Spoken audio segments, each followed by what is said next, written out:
It's Thursday, the 10th of June 2021. Welcome to the Fear and Greed Business Headlines, the business news you need in just 5 minutes. I'm Sean Aylmer.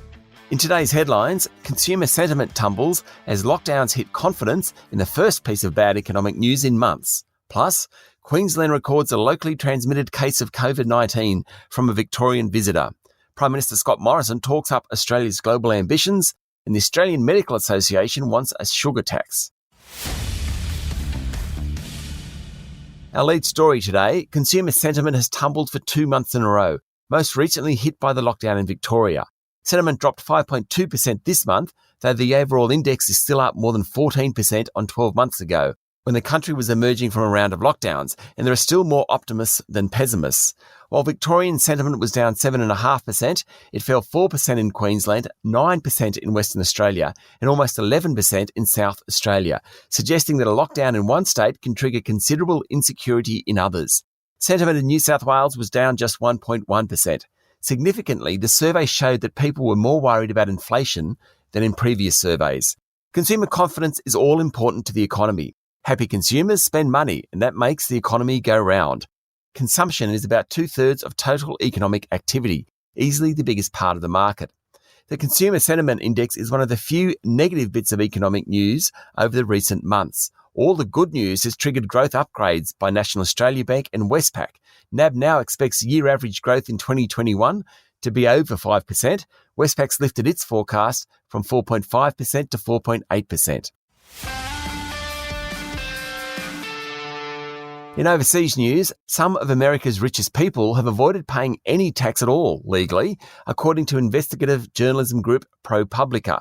Jeff Bezos, the billionaire founder of Amazon, paid no income tax in 2007 and 2011, while billionaire fund manager George Soros went 3 years without paying taxes. Tesla's Elon Musk didn't pay any tax in 2018, while legendary investor Warren Buffett topped the avoidance list, paying a personal tax rate of just 0.1% from 2014 to 2018.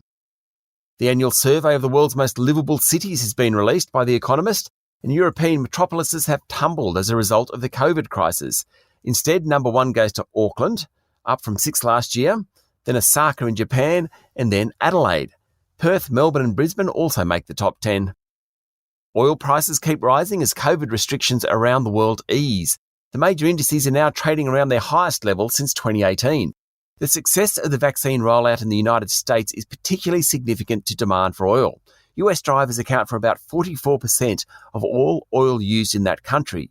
Across the globe, the percentage of oil used to power vehicles is around 33%. So, with vaccinations and international border closures combining to encourage driving holidays, demand for oil will surge.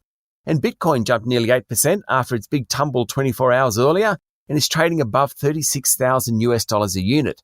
Helping it along was El Salvador, whose president declared Bitcoin legal tender, the first country to do so. Locally, a Victorian woman who drove to Queensland via regional New South Wales has tested positive for COVID-19, triggering the announcement of a number of hotspots in the Sunshine State and New South Wales. There was just one community-transmitted case of COVID in Victoria yesterday. Authorities said Victorians will exit the hard COVID-19 lockdown later tonight, although some restrictions on travel and gatherings will remain for another week. People must stay within 25 kilometres of their homes. Prime Minister Scott Morrison jets off to Singapore today and then on to Cornwall in England for the Group of Seven meeting. Yesterday, in a major foreign policy speech, the PM said he wanted to support open economies, build sovereign capacity, business growth and prove liberal democracies work. He said Australia deserved an invitation to the G7 meetings, which is made up of the US, UK, Japan, France, Germany, Italy and Canada, because of the positive solutions we can contribute. And he was looking forward to his first face-to-face meeting with US President Joe Biden. The Australian Medical Association has called for a tax on sugar drinks to help fight diabetes, obesity and poor health. More than 2.4 million litres of sugary drinks are consumed every year. That's enough to fill 960 Olympic-sized swimming pools. They have little or no nutritional value, and a tax is needed to disincentivise their consumption. The AMA federal president, Omar Khorshid, said a tax that increased the price of sugary drinks by 20% would, over a 25-year period, result in 16,000 fewer cases of type 2 diabetes, 4,400 fewer cases of heart disease, and 1,100 fewer cases of stroke. And booming residential markets in Sydney and Melbourne have caused consumer watchdogs to issue new warnings about underquoting by real estate agents, according to the Financial Review. Sales tracked by the AFR over late summer and autumn in Melbourne showed that final prices ranged up to 43% above their guide. That's the Fear and Greed business headlines for today. Make sure you hit follow so you get it every morning. And if you'd like more detail and more stories, search for our longer daily podcast called Fear and Greed. We also release a daily interview. Today we're talking to the CEO of a charity leading the fight against a condition mostly diagnosed in kids. I'll be back later with the afternoon market report. I'm Sean Aylmer. Have a great day.